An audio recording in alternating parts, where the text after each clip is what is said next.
And she opened up this new bag and just, by the way, I get these at Dollar General. Foxy taking it from me, but Foxy, come here. Hey. Oh, They pay how much attention to you as much. no, they don't pay any attention. Or a typical female. Glad you said that. Yeah. on tape. Yeah, but if we had said that, we were having a conversation, that's. What do they call that? Come on. Coffee without coffee. Yeah. Or I should say daughters to dads. Yep. Yeah, how long last week's seminar did it take to get them? Oh my God. I think it was like the first question. I told her this morning that. Yeah, but let's just figure out if we prove where you want to be is outside the shoreline zone, because this is South Bristol. Oh, yeah. But you just go get a permit. They allow everything. If you're inside, we'll have to do a permit, and that'll cost money, but they'll still get it. Mm-hmm. Part of art's figuring out where to go. But she's not close. Okay. I mean, she's the other side of the road, and I mean, it's Oh, it's a yes, matter of, she's probably. are you 250? Are you 225 or 270? Right, right. I remember sitting in, I think it was one of theirs, and they were actually reviewing, he was putting in new windows. I'm going, you have to come into this. Oh, But the house is actually bisected by the 250 zone. Oh, really? Laterally, you know, it's like 40-foot long. Yeah. Actually. It's like in the middle, just along face the water that way. So it was like, well, technically we have jurisdiction on the windows on one side. Well, he's only gonna do the one side, right? Yeah, absolutely. Well, that one. And I still remember watching Freeport pressure a guy that do what was it? Do more than he wanted to do in order to get his permit. I've been sitting there going, oh man, that is pressure. That is out and out pressure. Yeah. Beyond the authority. Because he didn't want to do much. It was just like in a downtown area. It wasn't significantly changing anything. He had replacing windows or something too. Oh, okay, I'll do some landscaping or something.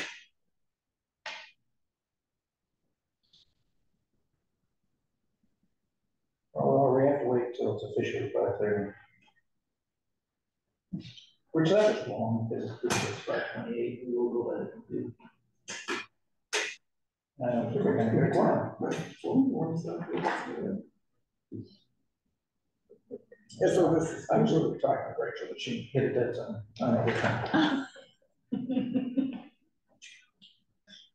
Did you get to go away for summer fun? Did you go away last week? We were supposed to be away. We were supposed to go to Toronto, and then we had a family emergency that took us to Massachusetts instead. Toronto was fun, family emergency. Yeah, yeah.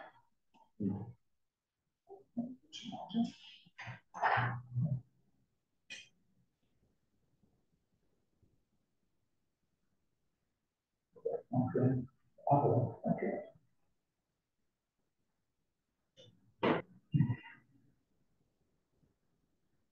I think we're gonna forgotten to do it. I need a meet and greet, just somebody to introduce themselves. It's amazing with all the coastline this country has, that we don't have shoreline zones. It is weird. So much of it is either developed or walked Yeah, right. and trusts that are in conservation.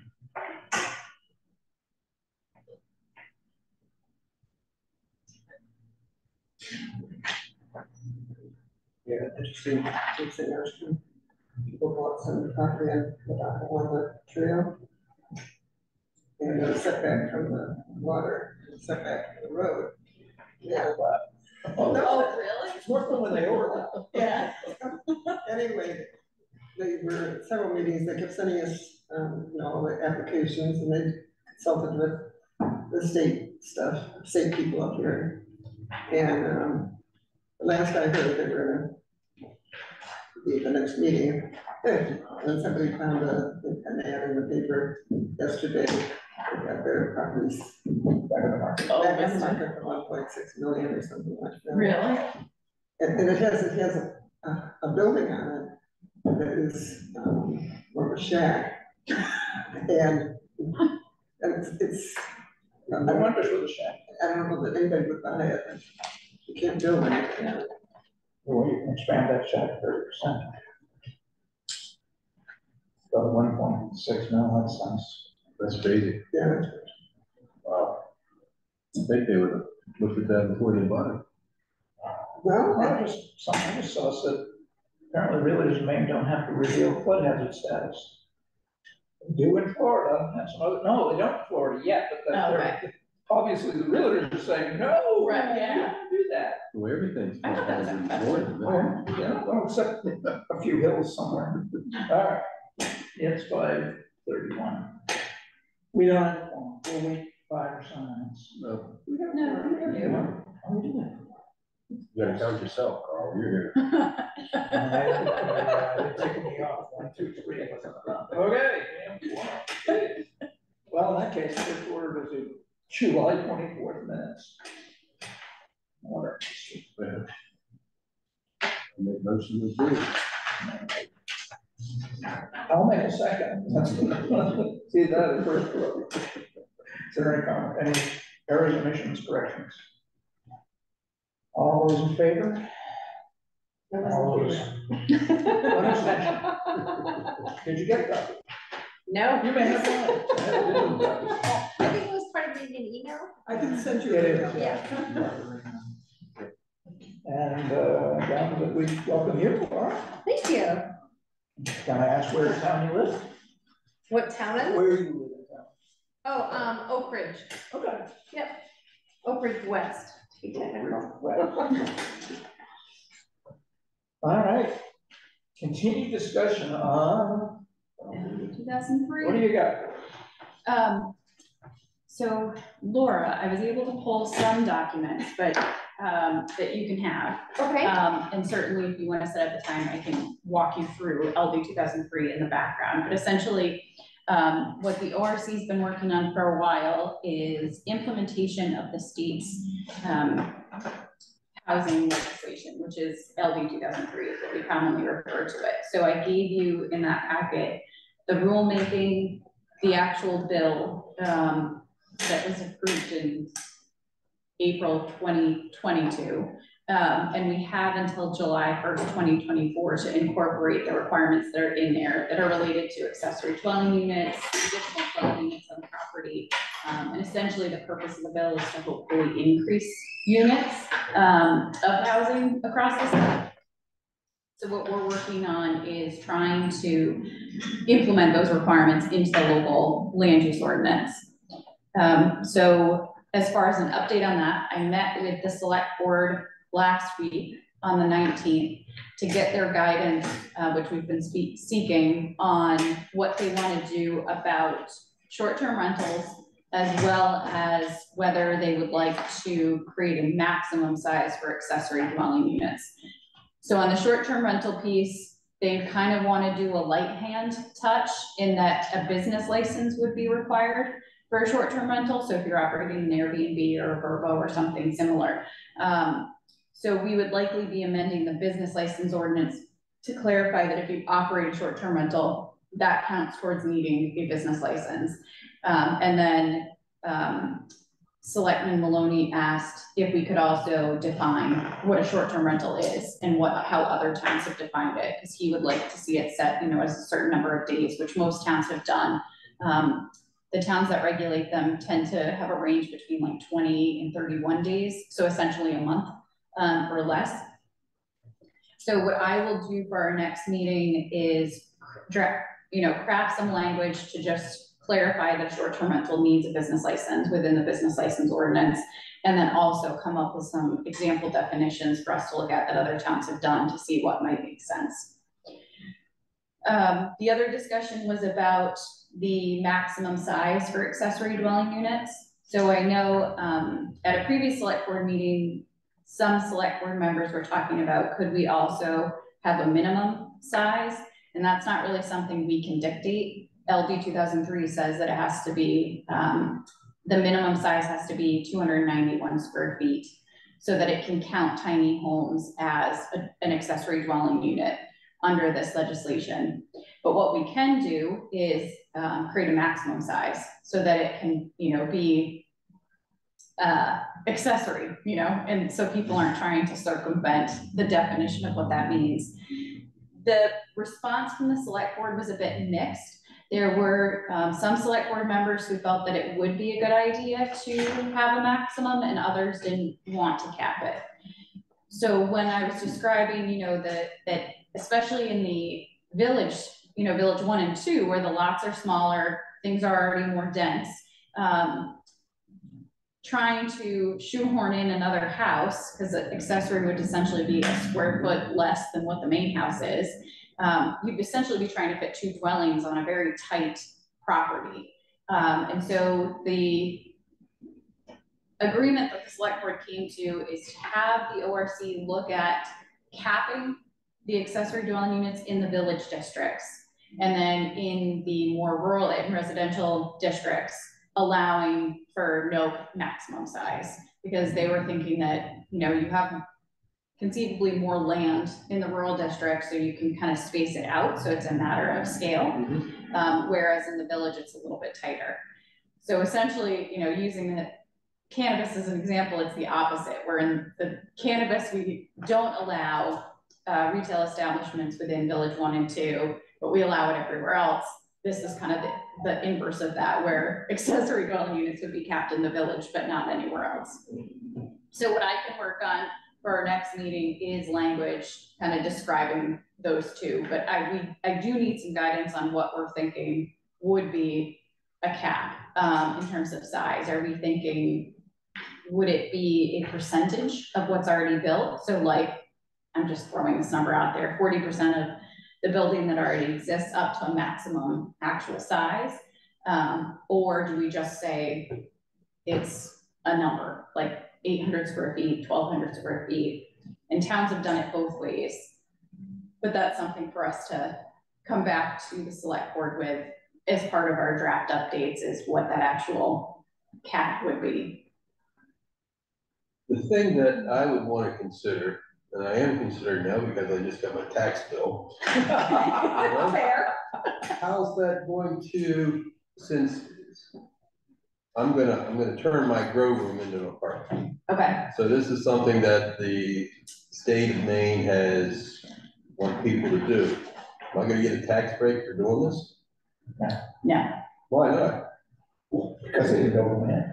Well, I mean, that's a density allowance, so. I mean, that's something that's going to play into this. I mean, I guess, Extremely. not that I can speak for the state, but they may look at it as if you were gonna have an accessory dwelling unit on your property, you could conceivably supplement your income with it, because you could rent it out year round. If you wanted to, you could rent it as a short-term rental. So you would be making money off of that investment. That's true. But then how much am I gonna get taxed on it? Am I gonna I get don't know taxed that either. 50% of what I have income in? I mean, that's gonna make a decision That's on, income tax, that's. you know, that would be something that I would wanna consider to make this thing worthwhile. This is a separate building. No, you attached it. I'm attached. Is it attached on both levels? Well, attached on the upper level. Huh? It's attached. It's an aerial attachment, isn't it? Why don't you do that one? No first floor attachment. No, that's all right. So anyways, I mean, that's something that we never hear anybody talk about, the taxes and how might they affect what's going on with what, you know, what we're doing. But it's gonna be a big thing. My taxes for my house have more than doubled since I bought it. Of course, it's probably doubled in size too. So mine are 10 volts, since I bought mine. So anyway, you know, that's, just wanted to ask that question. Well, it wouldn't be an ADU if it's attached, right? It could be, yeah, it could be, because they could be within the building. Yeah. Yeah, like you could convert your basement or your attic. I'm sure you need to consider that, because you have 1 acre and you're allowed duplex on 1 acre. A little more. So happy reading that, considering the development project I'm looking at. Oh, I don't need 2 acres for a duplex, I only need 1 acre. Unless you're sure. It's not. Maximum size. I don't know, somebody with more acreage, I mean, they could go bigger. Or somebody with 2 or 3 more acres. Theory out of the village, Yeah. have a minimum of an acre. If you can create a system, zoning related thing, around non-conforming. It's nice. I have a question. Sure. Does it say in here what's considered a dwelling? Yeah, so there are Okay. definitions for Okay. dwelling and accessory dwelling. Okay. It's basically if you have a bathroom, heating, Yeah. cooking, so. And what if they don't work?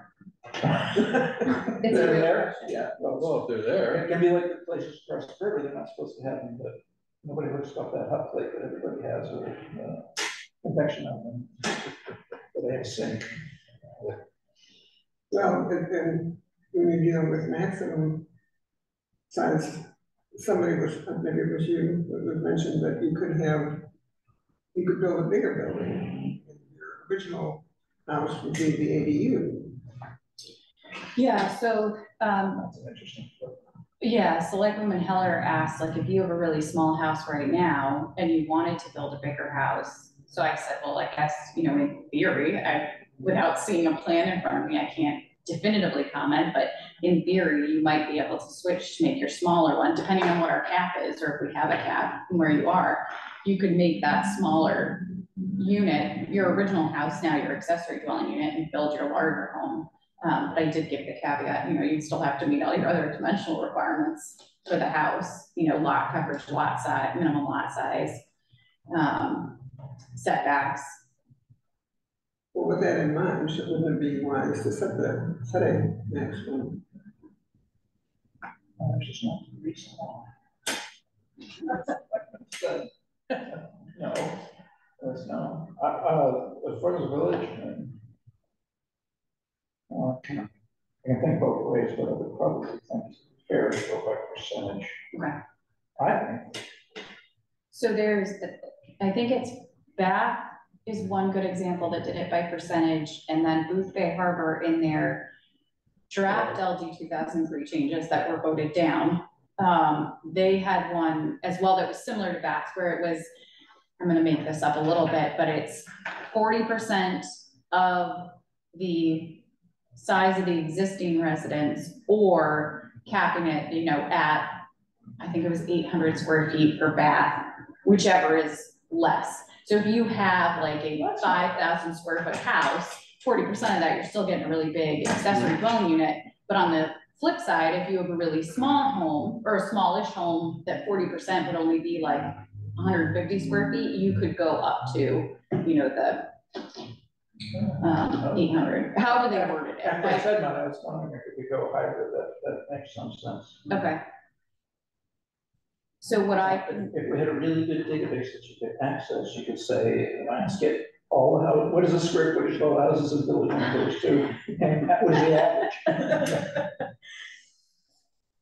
Well, I have a daughter-in-law that could write that code for you, but well, we don't have the database to work. Right.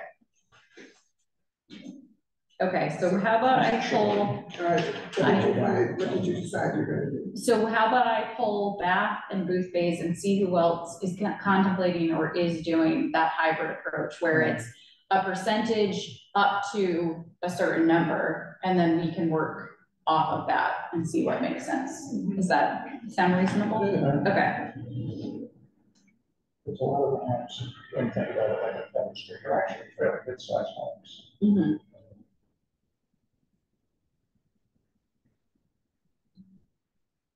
And it's been a long time since I read the law. They do classify what is, that the accessory has to be smaller than. So it has to be accessory to the principal dwelling unit. So if we're using, that terminology, if you have a 3,000 square foot house, accessory to that is But it's anything. for living by another party, so. That, they care more about, like, when they're saying accessory, it would be smaller than the existing residence. It can still be another dwelling, it's an accessory dwelling unit, so it can have cooking and sleeping. I should have gone into land as a land use attorney. So if you have a 3,000 square foot main residence, accessory to that would be 2,999 square feet or less. Because it can still be habitable, it can have cooking facilities and bedrooms, because it's a dwelling unit, but it's accessory to your principal residence. That's not just one piece of my property. And the reason I say the select board asked what my opinion was, and I said, well, my opinion, if I'm, being very blunt, is that you should cap it, because with the loophole that could be used, and I'm not saying someone will use it, but in theory it could be used, is that accessory dwelling units through LD 2003, you can't require that there be, an additional minimum square footage. So if we have a 1 acre minimum lot size in our districts, they don't need an additional acre for the accessory dwelling unit. It can fit on their existing property. And one thing that we kind of have to decide, because LD 2003 leaves it up to us, is if you have a non-conforming lot, so it's pre-existing non-conforming, it's been there forever, it's 30,000 square feet where the minimum's an acre, are we allowing accessory dwelling units to be built on that pre-existing non-conforming lot? And towns are doing it differently. Some are saying no, that you have to at least have the minimum, and others are saying, sure, go ahead. As long as you can also fit your septic, if you need a septic upgrade or expansion of your septic system, if you need another well, if you can fit all of that. Setbacks. Right, and you need setbacks, right. You're not. Although when our setbacks are only 10 feet off the property lines, you might be able to shoehorn one in and you get creative. Pam was talking about increasing the setback so that you couldn't build right up to the. Yeah, the select board hasn't asked us. That's another thing. Yeah. I personally, 10-foot road setback, this is ridiculous. 75 minutes. Thank you. But if you, and we're always talking about just one, what about if they have two accessory dwelling units?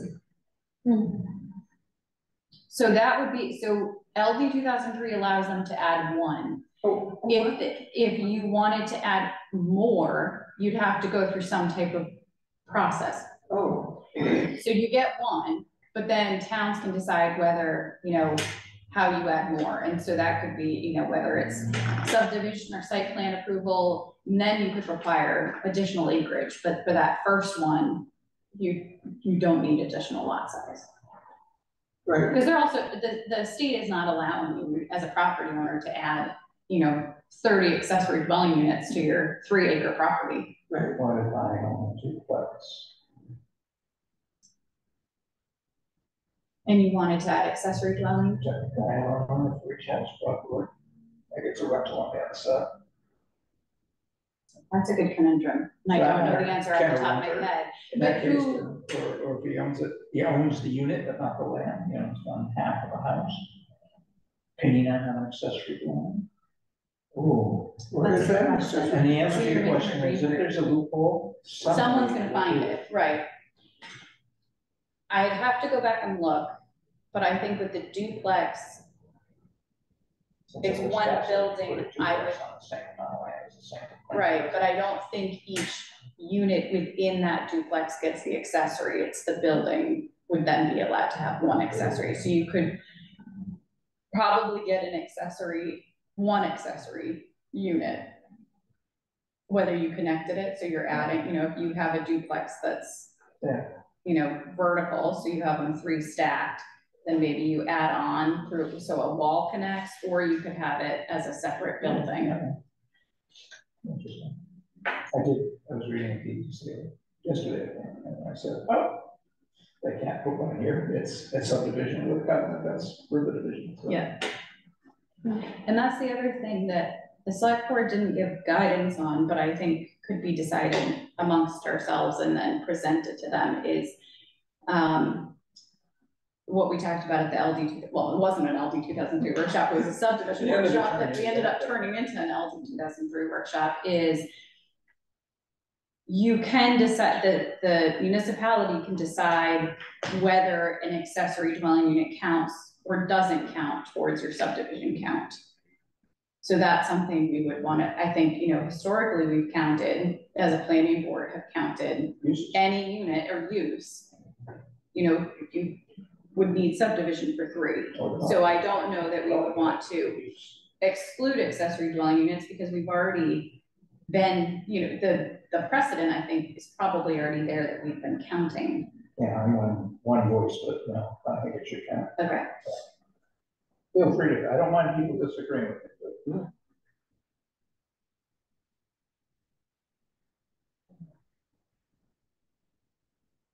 Where was the gentleman from who wanted approvals to be essentially void or not void, but no longer in jurisdiction after 5 years or some period? I think he actually wanted 2 years. The one on Zoom, who was asking all the questions? Yeah, which time was he? He's the planner for Newcastle and Damascus. Well, it was. Yeah, he joined. That's not changing those. Yeah, he joined, I think, July, he might have started there. Previously was with McCog, Waco's Council of Governments, doing some community planning work. And I think in his mind, it was more like, can we streamline this process? But unfortunately, that's a state requirement. It matters to Jackie more than the rest of you, but we learned that in 2019, they changed the law, splitting an apartment building into 3 units, or splitting a building into 3 apartments is not a subdivision. Definitely been anyway. But it is site plan spelling. Yes. Yeah, but it's not a subdivision. Yeah. Subdivision is confusing. So there's somebody somewhere got their legislature better ticked off about that idea. Probably in a town that didn't have it also a site plan. It doesn't really matter. All right. So I will also draft some language that accessory dwelling units would count towards your subdivision, towards that 3 for subdivision as it's a use. Okay. If everyone's in agreement. I mean, this isn't, deciding this tonight doesn't set us in stone. I'll just write something and then we can play with it. Or if you don't know, the trigger for a subdivision is actually complex, but it's the creation of 3 or more lots, uses, dwelling units, or how otherwise accomplished of a piece of land within any 5-year moving window. I know that gets complicated to explain, but it's basically divided up into 3 or more. There are exceptions, all kinds of exceptions, but most people don't fall out of it. You won't have lands. If you have 5 kids, you want them all to have a lot. Give children do not count. So, good way, by the way, to finance their college education. I had 2 friends who did that way, That's smart. 20 years ago, when their kids were small, they bought a lot of land and divided it then. Mm-hmm. They've been the trustee of the guardianship until they turned 18. And they said, it's yours. Sell it, live on it, whatever you want to do. One's living. One isn't, but we kept it, sold it about different.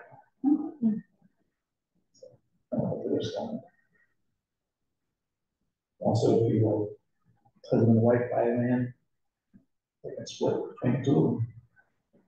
They could split it like a checkerboard, which I always think is fun. You want to do that someday.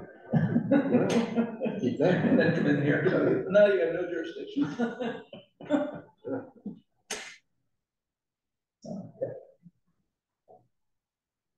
So what if we decided to tell the selectmen?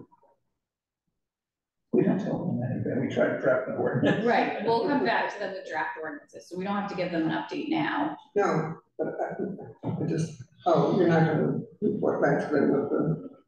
Well, we don't have any, basically, they said, come back to us with something. Okay. And then but we just needed the guidance of, do they want us to look at anything with short-term rentals? Do they want us to cap ADUs? And so they said, yes to the short-term rentals in terms of the business license, write something for that.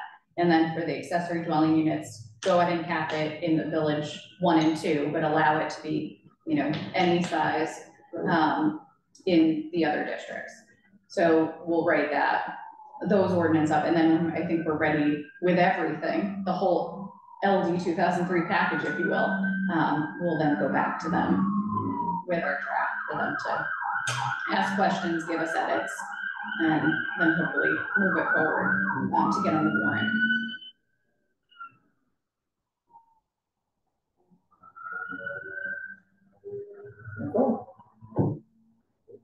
Wonderful. By the way, we've also been, I just not done it, but we were also authorized to review subdivision updates. So one of those would be adding, I didn't even know it then, but it'd be adding wording. Although we may just say that MSR's 30, well, section, whatever it is, I don't remember. Spell it out or not. Yeah, I'm not sure. Sometimes just say, well, I don't need to print all those pages, we just say, stay one. Yeah.